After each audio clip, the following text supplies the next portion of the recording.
So welcome back to the Palm Beach North podcast. I'm your host, Noel Martinez, and today we are excited to have one of the most influential figures in our state, Mr. John Couris. He is the CEO of Florida Health Sciences Center. John is a nationally recognized leader in healthcare innovation, organizational transformation, and authentic leadership. Under his guidance, Tampa General and its affiliates have expanded significantly, driving forward culture of excellence and groundbreaking initiatives. John, it's so great to have you. Welcome to the show. Thanks for having me. It's great to be here. Yeah, welcome back. So you spent a lot of time. You've got a strong background here in Palm Beach County, and you were the CEO at Jupiter Medical Center for a long time, past chairman of our board here at the Chambers. So thank you so much for your service. It's great to be here. It's really, really good to have you. So let's start with your background. Let's just go back to the beginning. John, tell me a little bit about your background, where you're from, and what were you like as a kid? I'm from New England, so specifically from Massachusetts. I grew up in a town called Swampscott, Massachusetts, just north of Boston by about 15 miles. Went to school, went to a boarding school up in New Hampshire, then went to college at Boston University, went on for a master's. And so I've been born and bred in New England, and specifically Massachusetts and Boston. What was I like as a kid? Probably like most kids, I was a little rambunctious and a little mischievous, I guess, as I was, a young kid. But, probably like most people, or most children like of my generation and age, I played sports and went to school and hung out with family. And, I grew up in sort of this quintessential New England town, right? So most of my time was sort of centered around that. Family is super important to you. I know that. So let's talk about your family. Tell me about them.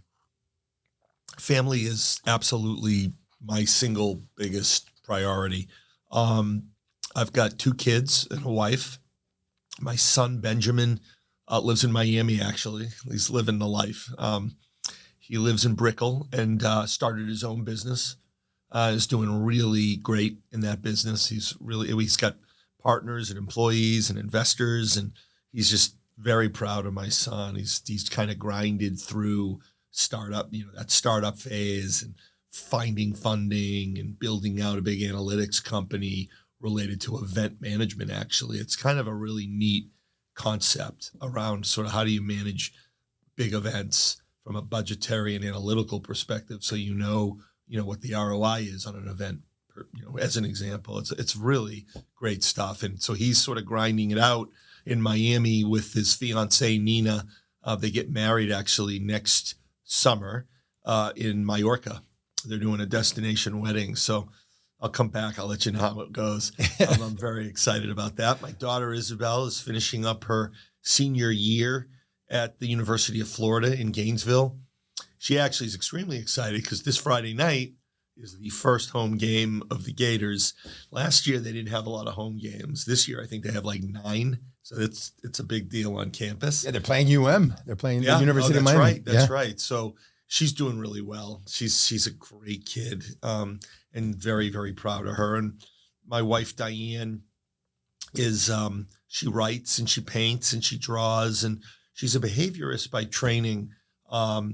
But she's doing wonderful in Tampa. I mean, she's, we love, how special Palm Beach is, and specifically Palm Beach North. And we love this community, but we also found a community that is equally as special. Yeah, Tampa's beautiful. It is. Tampa is a nice market. Tampa is absolutely exploding. Yeah, I've got to spend some time over there. I've got some friends on that coast, and you're right. It is exploding. A lot of great stuff going on. So let's shift to your professional life a little bit. So at what point did you say, man, this healthcare industry thing, this might work out for me? Where did that come from? It's a great question, Noel. I appreciate it. I knew early on, so I'm pretty boring around this topic because I knew I wanted to get into healthcare probably my junior year of college. I got recruited when I was at Boston University by the Massachusetts General Hospital, which is part of the Mass General Brigham, when I had about a semester left to school. And I started at Mass General as soon as I graduated college. And I spent almost 11 years there. And it was great because that's where I really got trained to be the administrator I am today in a lot of different ways. But when I was in college, I wanted to work in a business and in an industry that basically did good for humanity, right? I wanted something more than just a place to go to make a lot of money. I wanted to go to a place that had a little bit, had meaning, and that was sort of centered around human beings. And so I just naturally gravitated towards the mission of healthcare. And then when I got into healthcare and started in my entry-level professional role, because I started my career in healthcare as basically a patient transporter orderly in a nursing home, basically. And so that's where I kind of got exposed to healthcare and realized that sort of this mission-driven, sort of this purposeful career was something that mattered to me. But when I got to MGH, I immediately fell in love with the industry, fell in love with academic medicine, and wanted to become a president and CEO of a health system, specifically an academically oriented health system, which I am today. So I tell people I'm doing exactly what I said and wanted to do. I just set out to do it. And there's nothing supernatural about it, just a lot of hard work and a lot of focus and a lot of kind of grit and determination. So a lot of people don't realize the hours that you put in. So what does a typical day look like for John Couris? I don't know what a typical day for John Couris, or for really any executive in healthcare, is. There's almost no such thing as a typical day in healthcare in my sector of the industry. I will tell you that my day is filled with. It's very rewarding. I will say that, because my day is filled with obstacle after obstacle after obstacle. Healthcare is very complicated, very complicated. It's an overly regulated industry, nationally speaking. In Florida, we're blessed because we have a government and we have leadership that understand the power of the free market. They understand the importance of innovation in that free market. And so they have changed regulation. They have eliminated regulation. They've brought some regulation in that has helped accelerate our ability to be innovative, be creative, and meet and exceed kind of the expectations of the Floridian when it comes to receiving healthcare. I mean, we are blessed in this state, but nationally, federally, it's not that way. It's a completely overregulated business. That creates all sorts of obstacles, Noel. I mean, it is obstacle after obstacle. So what does the day look like? Well, my day is filled with meetings and things like this, and workshops, and dealing with problems and issues that pop up. It's not an easy industry, and I don't have sort of a routine day. So I don't know, if you're an individual who likes a routine, this isn't probably for you. This is absolutely because not things for you. change every day. I mean, things change literally every day. So, which I actually really like. I mean, I really enjoy sort of the dynamic nature of my job. I do. I love it. But I'd say to the audience, there isn't a typical day, and there's a ton of obstacles, which, by the way, presents a ton of opportunity. The obstacle is not a problem. The obstacle allows you to innovate, allows you to create, and it presents a plethora of opportunity for you. So balancing life and work is extremely challenging. What do you do? What do you do or how do you enjoy your downtime? Another good question. So I'm an avid walker. So I used to run. Now, I was never a competitive runner, so I don't want to lead anybody to believe that I was some competitive marathon runner. But I did run 3 marathons, and I enjoyed running for a period of Full my marathons. life. Full marathons. Oh, I ran I ran New York, I ran San Diego, and then I ran the Boston Marathon in 2006. But then I quickly realized that, the older you get, your joints wear out, things fall apart slowly. It's inevitable. So I stopped running, and I'm an avid walker. So I will walk not on a daily basis, but I try to do it every day. But my schedule really makes it hard to do that. But 3 or 4 times a week, I will walk anywhere from 4 to 10 miles a day, and I love it. It clears my head. It allows me to focus. I'll listen to a podcast. I'll listen to music. I might even take some calls for business. And I'm not like leisurely walking. I'm like walking. I'm getting an exercise. I'm moving. Mm-hmm. And then I'll do like intermittent walk, run, I'll do exercises along the way. That is a lifesaver for me, man. That really, really decompresses me. The other things that I really enjoy, I'm a boater. I like to fish. I like to golf, sort of the typical things. I don't golf as much because I don't know about you and the audience out there, but golf takes like all day. And in today's world, I don't know. I can't golf in 3 hours. So I'm 4.5 hours. You throw in a lunch or a drink afterwards, you're 6 hours in. Your day's gone. Your day's gone. I don't know how people do it. I don't. I like golf actually. And I think I could get actually halfway decent at it if I could play and devote the time to it. So what I try to do is I'll go out for 9 holes, or I joined a club. It's an awesome club in Tampa. It's a simulation club, private. So you go into a simulation for an hour, hit some balls, practice. It's awesome. Yeah, there's a bunch of those popping up everywhere. Yeah. Now. Yeah, those things are good. So I do those kind of things. And then finally, just because you mentioned it earlier, family. Family is a very big deal to us. And so we spend a lot of time together. So tell me, how do you prioritize that? Like what are some of your traditions that you guys do to make sure, that you guys are connected? Well, and I tell my team this all the time, and I share this philosophy with everybody that works for me and with me. Your family is the most important thing in your life. So how do I prioritize it? If my daughter called me now, I would probably, because I know we're recording, I would probably stop and say, give me a minute. I need to talk to my daughter. Love it. Mm-hmm. Or my son, or my wife, or anyone in my extended family. I believe in just being present, being available, and prioritizing them above all else.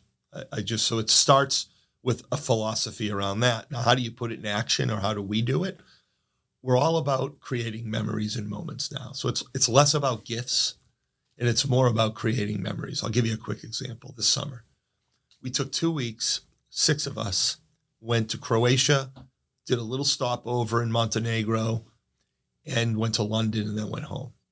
So instead of spending money on things and stuff, we said, let's go spend 2 weeks together and enjoy each other, but also enjoy a couple of other countries and explore. And I highly recommend, by the way, Croatia. If you're a little bit more adventurous, Montenegro is a great place because it's a big sort of nature active environment there. And then if you, London is one of the best cities in the world. But that's how I do it. You create these experiences, you create moments, and you're intentional about the time that you carve out for the family. Love it. Love it. So important. So let's talk a little bit about your professional impact, right? Under your leadership, Tampa General has seen tremendous growth. What do you think are the key ingredients to driving such transformative success in a very, very complex industry? It's another great question. Well, first, and this is not gratuitous, it's not me, obviously. It's a team of people. I as the CEO of the organization, I get the honor to tell their story. So it's not me per se. It's really a large team of people that are singly focused on providing the best care for Floridians across the state of Florida, the best outcomes, best quality, best safety. And over time, and we're working on this, best price. We want to be competitively priced so we can pass that value on to the consumer. That's what drives us on a sort of daily basis.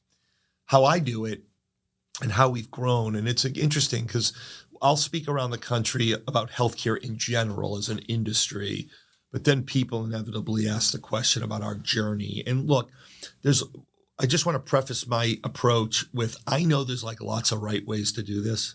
I'm not suggesting for a moment that mine's the only way or the best way. It's a way, right? It's a path forward and among many great paths forward. However, this is how we do it. And I'm really proud of this. And it's super intentional. And I wish more organizations across the industry took this philosophy. It is all about our culture. It is all about our organizational culture, our leadership style, and the climate we create for the people that we lead so they can do their best job. So I want you to think about this. And by the way, for the audience, this is applicable to any industry, anywhere in the world, not just the country, anywhere in the world. This is how we do it, Noel. 4 basic principles of how we build a culture, how we drive a team, how we support a team, and how we innovate together. We lead and build an environment of authenticity. I want people showing up their genuine selves.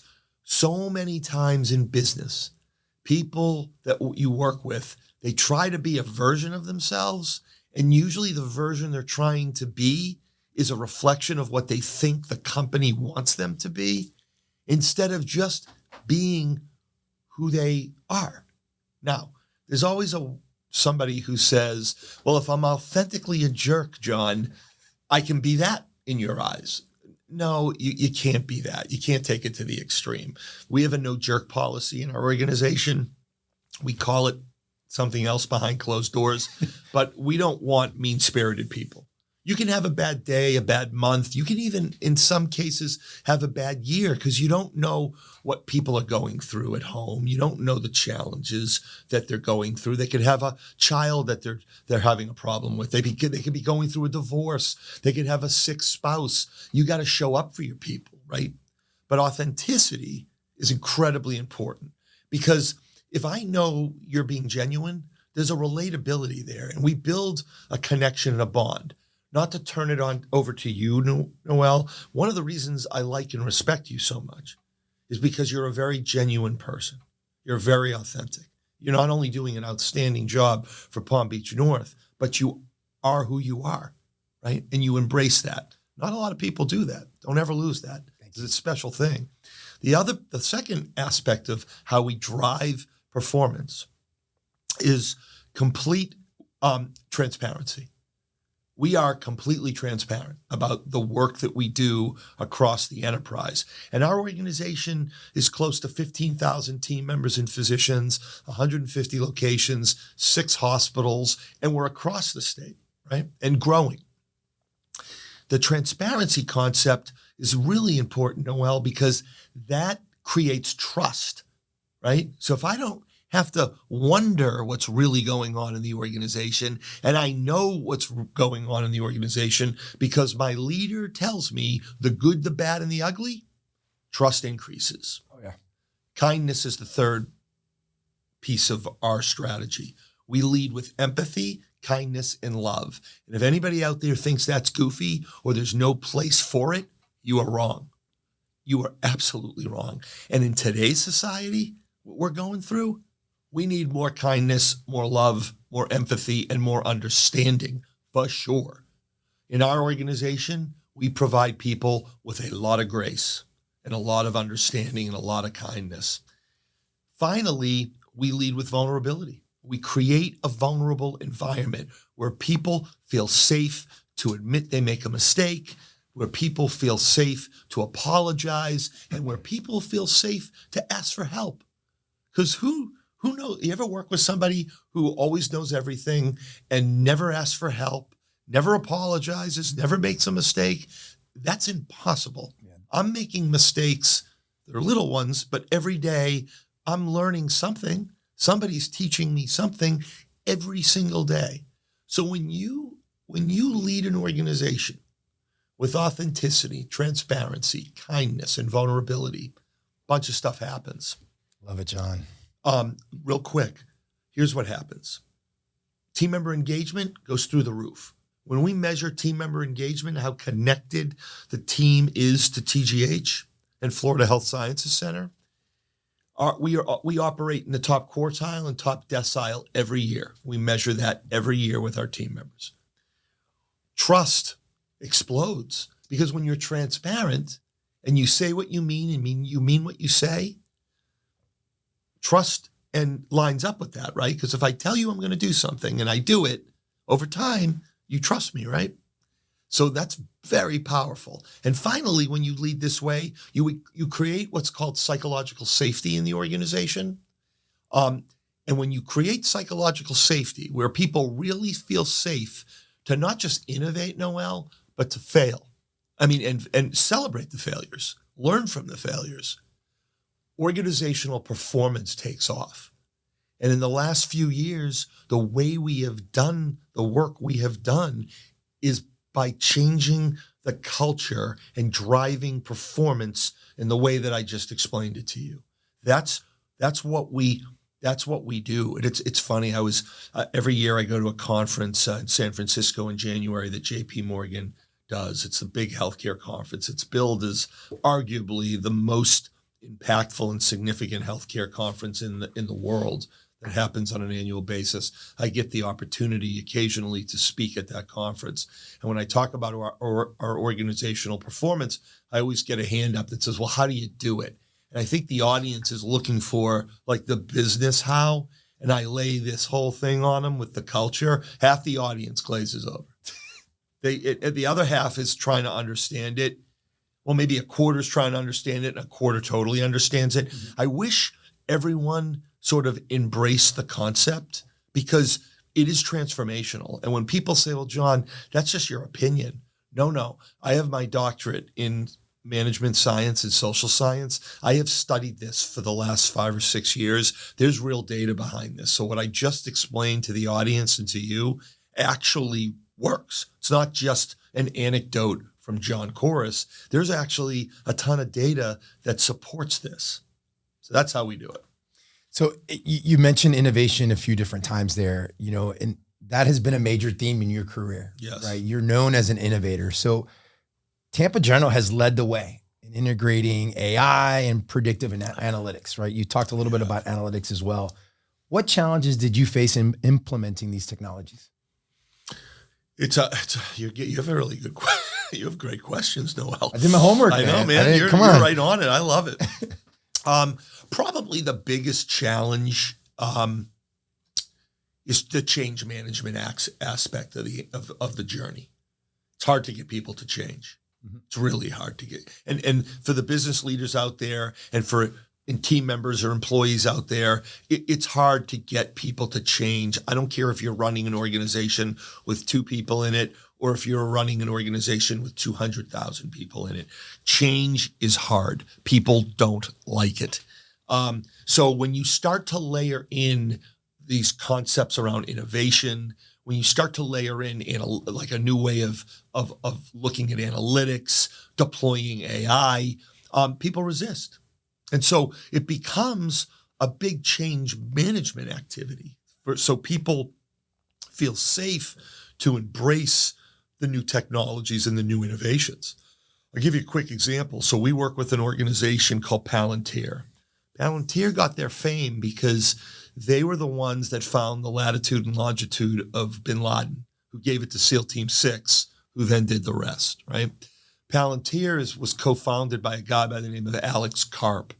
So Palantir started in Palo Alto, and now it's sort of all over the world. Headquartered actually, sort of interestingly enough, in Denver, but spread out everywhere in a distributed network. It might be one of the best things I've ever done in my career is partner with them on analytics and AI. Their engineers, the quality of their engineers is world class. The speed at which they do their work, I have never seen it in the industry. The quality of the product, unbelievable.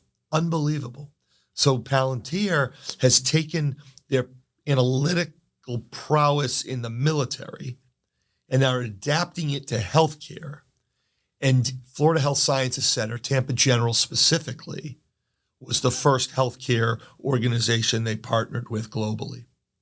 We have a very long-term partnership with them. We're actually building in Tampa an innovation center, a 30,000 square foot innovation center in the city, in an area of the city called Ybor, a beautiful part of the city, and being completely redeveloped by a guy by the name of Daryl Shaw, who's a dynamite individual. But we're building an innovation center with them. That, when we brought in Palantir, their intellect, their quality, their speed, for some of my people in the organization, was a little off-putting. It made people nervous. It's like, wow, they're that good and that fast? Yeah. There's no way they're going to happen. They're that good and they're that fast. That made some people anxious. So you've got to kind of work through the change. And I go back to the model that I just explained around our culture and leadership. That's how we get people to a better and different place. So it's the biggest challenge we have is just the change management aspect of it. And you just got to spend. So when people ask me, well, how do you deal with it? Do you tell people, like, you better change or else? No, we don't.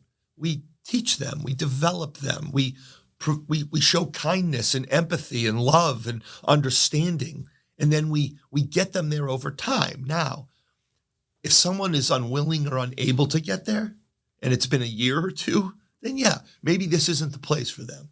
We have a very strong and distinctive culture. We have a very strong and distinctive leadership style. We have high expectations of our team on how we treat each other. And most people love it. Some don't. Doesn't make them a bad person.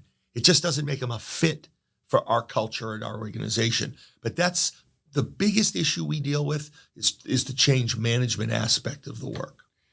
So you mentioned partnerships earlier. That's something else that you're known for, right? You're a great collaborator, right? So how do you go about building these collaborations, and what advice would you offer to leaders seeking to create impactful partnerships? It's a great question again. So this is a really important question because you're right, Noel, I love to partner. I know that I don't have the answers for everything. I also know that my organization can't be best at everything. So how do you continue? In my case, I ask, this is my internal voice. I think to myself, how do I continue to build a big, strong, and resilient and highly reliable organization? Are you ready to bring your ribbon cutting to the next level? Introducing the Ribbon Cutting Ceremony Recap Video, your key to unforgettable event marketing. We know that each business is unique, and that's why we offer tailored solutions, starting with our basic package, where you can commemorate your event with elegance even without the video. But why stop there? Our comprehensive event coverage and premier business launch packages include the game-changing recap video, capturing every vibrant moment of your grand opening, from the ribbon cutting to impactful speeches, all in a stunning 1-minute video. Best of all, your event's highlights won't just linger in the memories of those who attended. Through our partnership with the Palm Beach North Chamber of Commerce, your video will be featured across multiple platforms. Expect to see your business shine on social media, in newsletters, and our website, and even the acclaimed Palm Beach North podcast. Don't let your special day fade away. Make it a monumental one with the Ribbon Cutting Ceremony Recap video and reach audiences beyond your wildest dreams. Ready to elevate your grand opening? For pricing and more details, email katie@pbnchamber.com or visit our website for more information. Make your event unforgettable. How do I do that? If I'm not an expert in everything, which I would submit to the audience, no one is in any industry. If I can't be the best at everything, and I don't think anyone is, as much as some people might think they are, they're not. How do I get there though? Like, how do I get to that promised land of strength and resiliency and high reliability for not only my team members and my physicians, but for the patients that we serve across the state of Florida, including Palm Beach? How do we do that? Partnerships are incredibly important. You have to find organizations that, number one, share your values and your culture.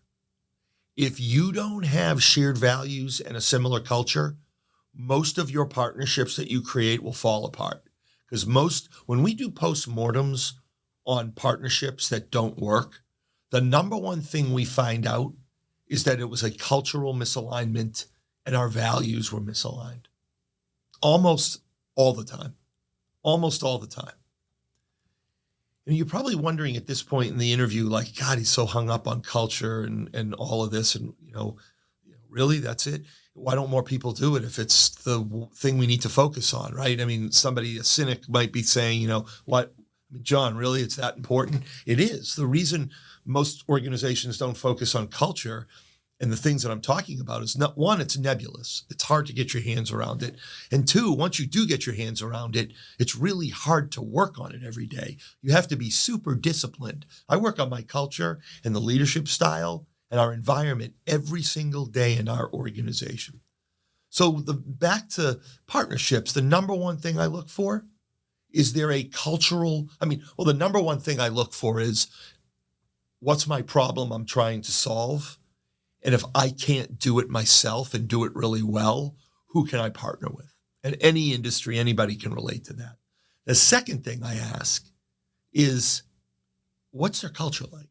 What are their values? Okay, so when I interview a partner and we're meeting, I don't talk about the technicalities of their work. I know they're good. That's why I'm there.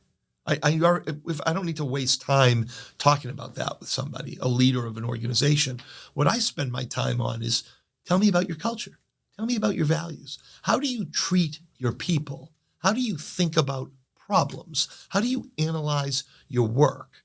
What kind of value do you put on as it relates to speed to market? I ask them questions that are more organizationally oriented and culturally oriented, kind of the environment of the business, to determine whether or not they're going to be a good partner for us. So I spend a ton of time on that. And then once we get through that, yes, I may come back to their technical kind of abilities, but most of my time is on that cultural piece. I just had a meeting yesterday, if I could give you an example. Yeah, please do. We use a company called Gilbane Construction to do a lot of our construction work, mostly in Tampa. Now, we use other organizations, but Gilbane is one of the biggest and best construction companies, not just in healthcare, but globally in the world. They're in Florida. They're making a huge push into Florida. They're doing a building for us that's going to cost us, and we just started construction. It's going to cost us over $500 million. And it's a new surgical tower, neurosciences tower, and transplant tower. I sat with one of the Gilbanes yesterday, and all we talked about was culture. How do you treat your people? How do you look at problems? How do you sort of lead? And what kind of an environment do you create, right? Not only are they really good, but they have this strong family, because they're privately held family. I think they're the oldest construction business privately held in the country for sure. I don't know if the world, but in our country for sure. They are wonderful people. That attracts me to them. Why? Because I can trust them. I can rely on them. I know they're going to follow through. I know they're going to fix problems because I understand their culture, right? So I just had this conversation yesterday in my office in Tampa with one of the Gilbane folks, family members that run the Florida market. So that's what I focus on, Noel. That's a big deal for me. So let's talk about the industry as a whole, right? The healthcare industry is rapidly evolving. It's changing every single day. Yeah. So what do you see as some of the biggest challenges and opportunities in the next, let's say 5, 10, 15 years? So our industry right now is going through a major change. The sands are shifting beneath our feet. If we don't disrupt ourselves, if we don't get comfortable with disrupting ourselves, challenging the status quo, getting comfortable with failure, learning from it. I tell my team all the time, let's spend time learning how to be comfortable with being uncomfortable. And let's spend time celebrating failures. In a couple of weeks, we have TGH Innovations Week in Tampa, where we kind of take over the city and we activate the city. It's all about innovation. I'd love to have you come sometime and hang out. It's going to be a really cool environment. I'm doing a presentation. It's actually one of these kind of podcasts, but also there'll be an audience of a couple hundred people. And for an hour, all we're going to do is talk about all of my failures throughout my career. Just failure. No wins. All the crap that didn't go the way I wanted it to go, or the way I thought it would go, or didn't deliver the result I thought it would deliver, or the mistakes I've made along the way in my career. I'm doing it because we've got to spend more time in our industry getting comfortable talking about that.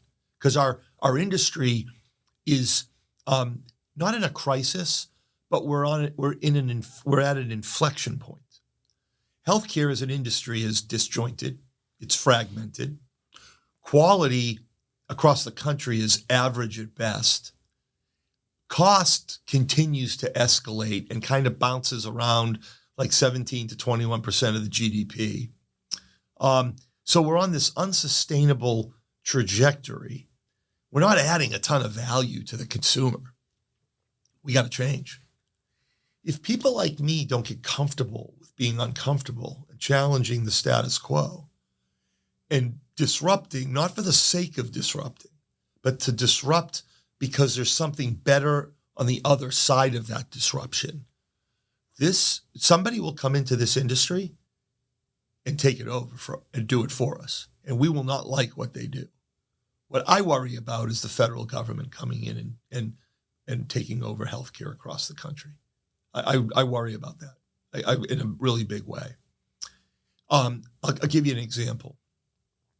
The UK has a national health system. It's not very good. It's horrible, actually. The UK, though, listen, think about this for the audience. The UK's national health system is one of the largest employers in the world. I think it's either the 6th or 8th largest employer in the world. It also takes care of most of the people in the UK. So if you're a government that employs most of the people and you take care of most of the people, you control the people. I don't believe in that form of government. I don't believe in it at all. And I think that's exactly what some people in our government federally would love to do. There is a lot at stake as it relates to healthcare, not just how we provide healthcare, not just how we deliver it to the communities that we serve, but there's a lot at stake on how people are controlled by it. And I worry about that. So to the healthcare people listening to this, if we don't disrupt, if we don't innovate, if we don't create real value from our industry and pass that on to the consumer, it will eventually be taken away from us, in my opinion. And we will not like it. And we will have a very different society than we do today. I worry about that. So let's switch it up a little bit. You have always been very, very involved in the community. Your organization's always been involved in the community, but you specifically have been engaged. Why is that important to you? Because I believe that either individuals or organizations, and ideally both, need to give back. The hallmark, actually, let me back up. One of the hallmarks of a great society is the more fortunate give to the less fortunate, either in your time, your talent, or your treasure, or all of the above. So what I tell my team and what I tell my kids, you're part of a community. You're part of a society. You've been blessed. You're lucky that you were born into a family that can provide for you. You have to pay that forward. You have to pay that forward to the communities that you live in and the communities that you work in and the communities that you serve. You have to volunteer your time at a minimum. You have to serve. Now, if you can afford to give some of your treasure at some point in your life, then you need to do that too. Because in my opinion, when you look at great societies across history, across the world, one of the hallmarks of a great society is this notion and this idea that people that are more fortunate give to people that are less fortunate, because a lot of the people that are less fortunate didn't get there by their own actions. A lot of them got there the same way my kids got lucky to be born into a family that could provide for them. So why wouldn't we show up for people that need us in our community? Like, why wouldn't we do that? And it doesn't have to be a lot of time. It doesn't have to be 10 different charities and organizations. It doesn't have to be all your money. It could be a little bit of all three of those. So that's why I do it. It's very important to me. And I'm trying to bestow it onto my kids and people that are around me. And I enjoy it. And it's a little selfish too, Noel, because I enjoy it. I get a lot out of it. I mean, yes, we give back. We're helping people, but I also get a lot out of it. It helps fill my cup every day. That's why I do it. Talking about filling your cup. So you've received a ton of awards, all kinds of honors. You're consistently recognized as. I think they're running out of people, so they default to guys like me. Stop that. Quite frankly. So which one of those really means a lot to you? Like really holds a special place, saying, man, that really meant a lot to receive that recognition or that award. Give me a sec. It's a deep question. I know. Yeah, I mean, I just received the Presidential Fellow Medal from the University of South Florida's president. And so my family came to, it was bestowed upon me at graduation, this last graduation. And that meant a lot to me because for the last 7 years, I have committed a lot of my time, and not my life, but a big chunk of my life, to bringing together the University of South Florida and Tampa General, specifically Florida Health Sciences Center, the two organizations, to build a stronger, and this is a theme, to build a stronger, more resilient, more highly reliable academic health system, where we can invest more of our resources into teaching residents and fellows, supporting our clinicians so they can practice and teach and do research. And then ultimately, we're investing significantly in clinical research, basic science, and translational research. It's been a 7-year slog to reconstitute the relationship with USF, which is one of the best public universities in the country. It is the University of South Florida. If you don't know it, Google it. It's completely worth exploring. It is a wonderful university that is well led. It's excellent. I got my doctorate there, and so I'm a little biased. But I've also seen behind the curtain. I know what a special place it is. Equally as special is obviously is Tampa General, and I'm completely biased because I live in that environment every day. But I'm bringing these two organizations together, and totally by surprise, the president bestowed the highest honor that a university president can bestow on somebody in the community. That meant a lot to me for the reasons I just stated, but also it meant a lot to me because I had my kids, my family in the audience. And I wanted them to see not the award, because I don't do the work I do to get awards and accolades. I really don't. People will say, I'm out there. I learned early on in my career, I'm digressing for a second, but I learned early in my career that CEOs and leaders of organizations, they're the face of the organization. So you got to be out there. It's part of the job. The day I retire, which is a long way away, but the day I retire, and my goal is to retire from here, I'm not going anywhere. No one will remember. Most people, not no one, but most people won't remember me. And I'll go back to living a life that I've lived with my family, right? So I like doing what I'm doing, but being out here, like in podcasts, it's part of the gig. It's part of the job. But that medal was not something she needed to do. She didn't need to give that to me. But she did it because of the meaningful work that not John, but the larger we are doing to build a contemporary academic health system, which, by the way, we've accomplished. we've accomplished it.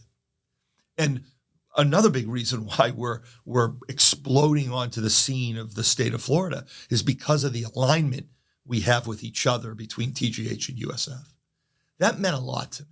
And it was super special for my kids to see the significance of what was behind the award, not the medal itself, but what was behind it. That was special. And there's a few of those. We don't have time today, but there's a few of those. But that was really special. So, John, I know you get asked this question a lot, right? Given your leadership, you're such a dynamic, authentic leader. You're so well connected. Try.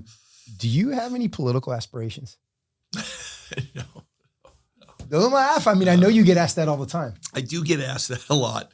I do. And I'm flattered, actually, because I have a ton of respect for the leaders up in Tallahassee and for the legislators. I really do. You know, I had to learn the political world. I admittedly, I mean, I'll be vulnerable. I'll be very candid and transparent. For years, I didn't understand it. It frustrated me. And I had some wonderful coaches and mentors along the way who kind of took me by the lapels and said, John, you're not being open to learning about politics, and you don't quite understand how this works. You think you do, but you don't, buddy. So why don't you just stop being judgmental and kind of surrender to the process a little bit, open yourself up and learn. And they were 100% right. I was approaching it wrong. This was years ago. I was approaching it wrong. As soon as I sort of opened myself up, one of my mentors, a local guy, now he's in Tampa, but he was the president of the Senate, was Ken Pruitt. Ken Pruitt, he's a friend, he's a colleague, he's a mentor. He's one of the nicest and most special people I have ever met in my career, and he's helped me immeasurably. In his kind, gentle way, he grabbed me by the lapels and said, dude, bring it down a notch or two. You know nothing about this, and you say you're willing to learn. I'm not sure you're willing to learn. So cut it out, open yourself up. And I did exactly that. And I learned how special and important politics are. It's the core of the democratic process. But what I really enjoyed learning is I learned how special our leaders there are. Most of the people up there are good people trying to do the people's work. Most are. Mm-hmm. Yes, there are some bad actors, but there are bad actors everywhere. Mm-hmm. Politics, business, sports, everywhere, right?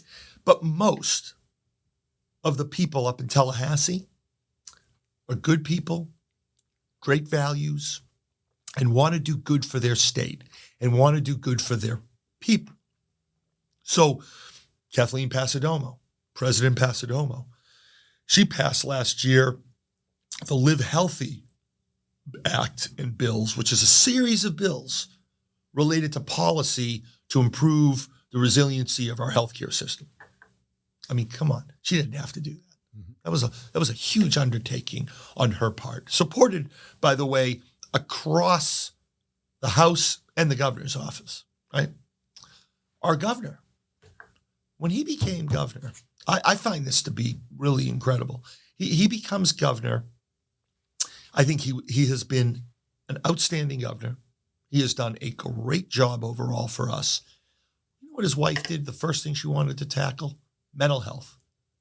As the first lady of our state, she could have done anything she wanted. She decided to tackle, with him, the thorniest and most complicated issue facing the state. Maybe even a little bit above property insurance. Maybe not. But a really big issue facing our state and facing our country. Yep. So I got to learn how special these people are. I got to learn, quite frankly, how dedicated they are to the state. And I became enamored with the process because I opened myself up to learning. The process and what they do is incredibly valuable. Now, me, it's a very politics is it's very public. I'm not sure like I'm completely transparent, but they have what is that saying? The patience of Job. They've got a really tough job. They have to deal with all sorts of people with all sorts of issues, even when a lot of them, the issues may not make all the sense in the world. They've got to deal with all of that. I don't know if that's something, I would enjoy, but I don't know. No, I have no political aspirations right now. What I do enjoy is working behind the scenes. I like supporting the leaders that are up there. I really enjoy supporting the leaders that are up there. And I think what fits me better is a little bit behind the scenes in the political environment. Sometimes you can make more of an impact behind the scenes, helping support some of our leaders. Absolutely. I mean, President Pasadomo appointed me to part of her Live Healthy Act, formed a 15-person innovations council for the state of Florida to help drive innovation in healthcare. It's going to be awesome. She had one appointment, and she asked me to be her appointment, and I accepted, and I'm on that committee at the state level. I'm really excited about that. I'm really excited to do good work for our state and for the people in our state. I'm probably better suited in that environment, but I am flattered that people ask me, because I have a ton of respect for the people that are up there. I just don't know if it's a fit for me. And candidly, Noel, I signed a long-term contract with Florida Health Sciences Center, TGH, a 10-year contract, which just started a year ago.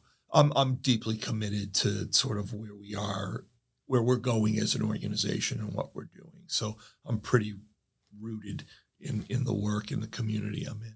That's great to hear. Yeah, but I appreciate the question. So we're running out of time, but there are two questions that I want to get in, right? I get asked every single day. Tampa General has a huge presence in Palm Beach County. We do. Why do you have such a huge presence in Palm Beach County? There's a couple of reasons. So you're right. We have almost 400 team members in Palm Beach County. We have close to 12 clinics, and we're growing. For lack of a better way to describe this, we are going to basically carpet bomb the entire county, and we are going to build a massive physician network. And we're doing it. I mean, we're in the process of doing that. And we are going to invest big dollars in this county, in an ambulatory network, in a physician network, and in a hospital network. We are all in Palm Beach. Now, why? Well, couple reasons, and I'm going to be really candid with you and transparent because because I know some of them.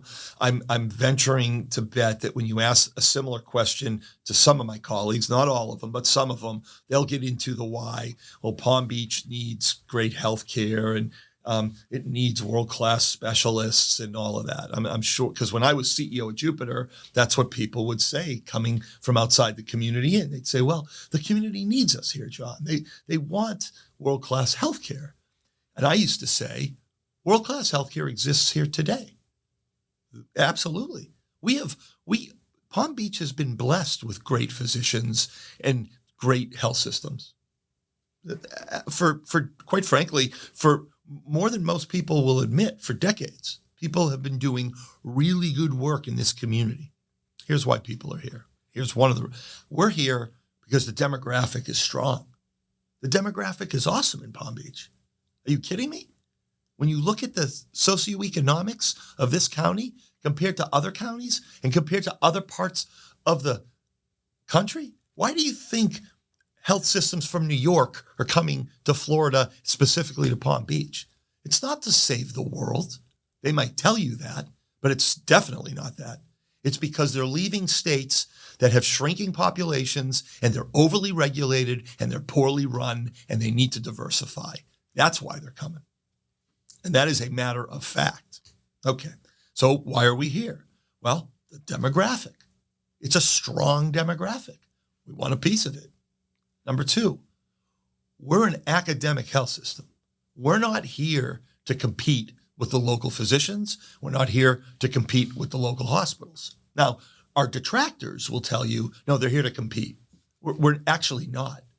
Every move we've made over the last 3 years has been working with and collaborating with local physicians that have called Palm Beach their home for 20 or 30 years. We have not brought in one net new practice in the 3 or 4 years that we've been doing this. Not one. We've been partnering with local practices. We've been building those practices. We've been innovating with those practices. And we're going to continue to do that work. Now, where we will fill the gaps as an academic health system is if there's a specialty, a niche that's not being filled, we'll fill it. Because we don't think you need to leave your county for most of the care that you get. Why would you have to leave? That old adage with some people that say, well, when I get sick, the first stop I go to is the airport.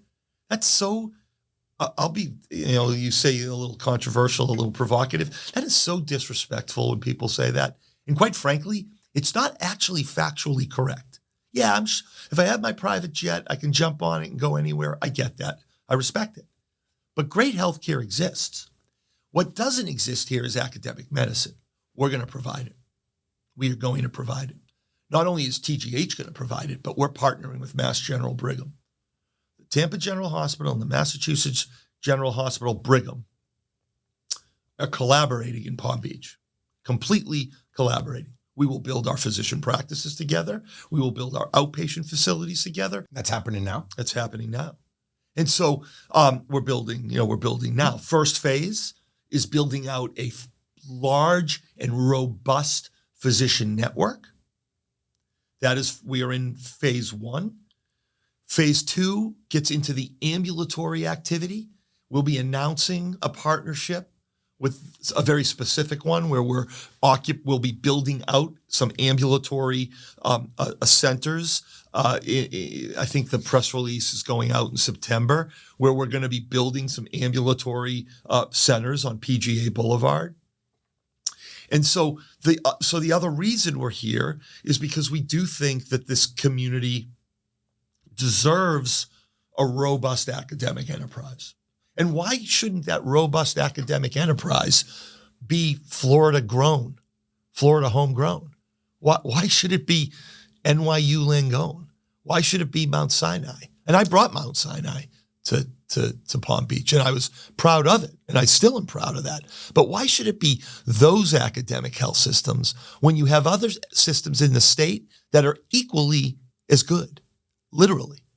We have people that come to our academic medical center in Tampa from all over the country every day to seek care and to get cared for by us. So we're bringing that to Palm Beach. And we're going to do it in collaboration with Mass General Brigham because they want to be here, but they want to collaborate and partner. And their strategy's different. They love partnerships like we do. So we have very similar cultures. We have very similar values. So that's what we're doing. But that's why we're here. And that's why, particularly in the first part of my explanation, that's why people are here, everybody.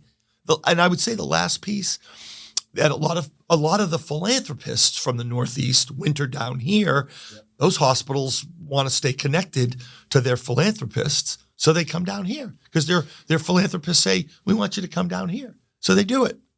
But they're not doing it to solve the problems of Palm Beach as it relates to healthcare. Because what I've told one CEO of a system outside our state, if you want to do that in Palm Beach, go to Lake Okeechobee. Help us support the migrant workers. There isn't a single health system from out of the state that's thinking about going out west to Belle Glade to partner and collaborate with those communities to provide world-class healthcare. And if any community needs that in Palm Beach, it's that community, right? So I'm just being super honest and transparent with you about it.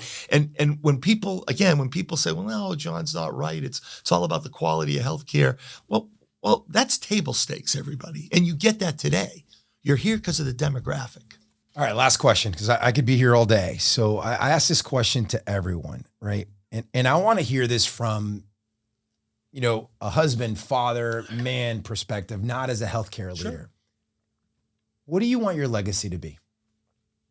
It's another deep question, I know. Yeah.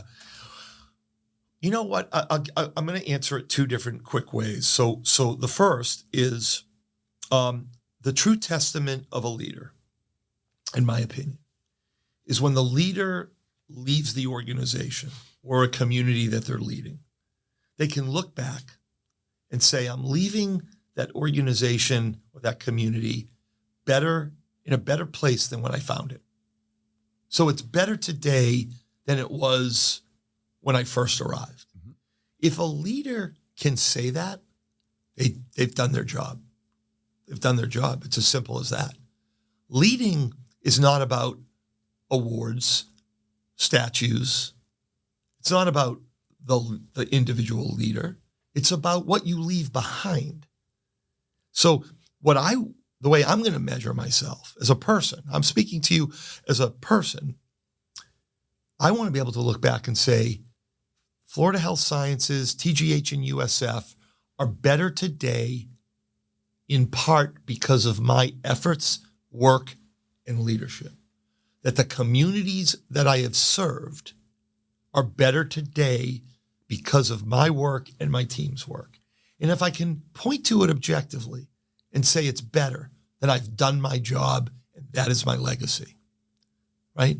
The only other thing I'd say around this, and this is a little ego in this for sure, is I want to be able to help bend in a small way the arc of history.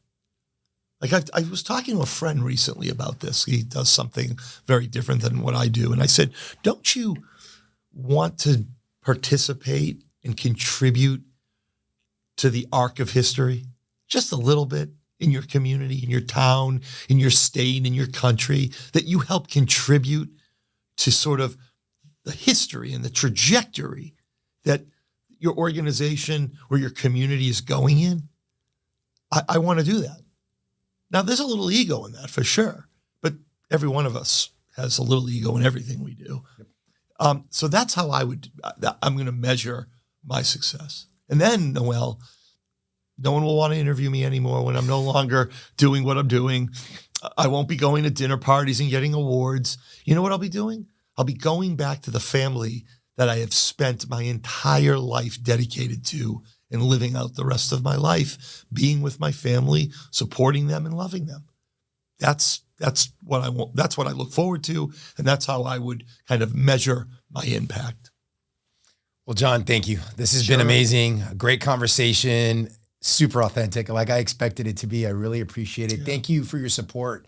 You've been such a huge supporter of the Palm Beach North Chamber.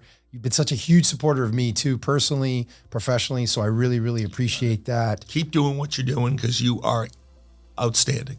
Thank you. Keep doing what you're doing. I feel the same way about you. So thank you so much. For everyone that is tuning in, thank you so much again for checking out the Palm Beach North podcast.